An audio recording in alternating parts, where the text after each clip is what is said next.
مصباح القرآن مسجد میں کشمیر کی موجودہ صورتحال پر اہم اجلاس ہوا، جس میں برٹش کشمیری اور برٹش پاکستانی تنظیموں کے سربراہان نے بھرپور شرکت کی۔ اجلاس میں مقبوضہ کشمیر کے اندر قتل عام اور انسانیت سوز مظالم کی پرزور مذمت کی گئی۔ اسی پر دیکھیں عابد کاظمی کی یہ رپورٹ۔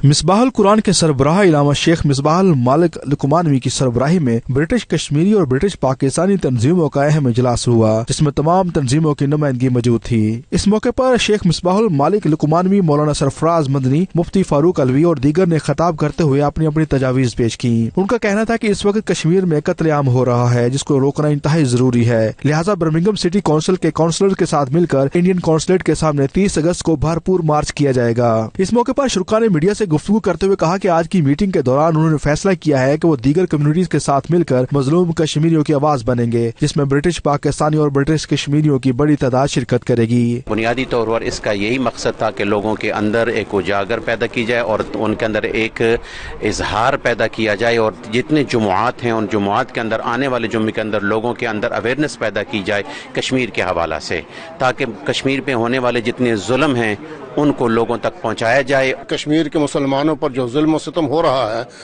اس کے متعلق آواز اٹھائی جائے، اور یہ آواز جو ہے وہ اپنے ایم پیز تک، اپنے کونسلرز تک پہنچائی جائے، مساجد کے اندر اپنی عوام کو بتایا جائے کہ اس وقت کیا ظلم و ستم ہو رہا ہے، اقوام متحدہ تک اپنی آواز پہنچانے کے لیے ایم پیز سے رابطہ کیا جائے اور ان سے درخواست کی جائے کہ وہ خطوط کے ذریعے سے جو اقوام متحدہ کے سیکرٹری ہیں ان کو توجہ دلائیں کہ وہ اپنی قراردادوں پر عمل کروائیں۔ کشمیر کی سالمیت پوری مسلم امہ کی سالمیت ہے، اور وقت ہے اور وقت کی ضرورت ہے کہ مسلم امہ کشمیر کے لیے کھڑی ہو، اور آج کا اجلاس مشائخ کی موجودگی میں اس بات کا اعلان ہے کہ مسلم امہ جاگنے والی ہے۔ I just wanted to say a quick message that there is still time.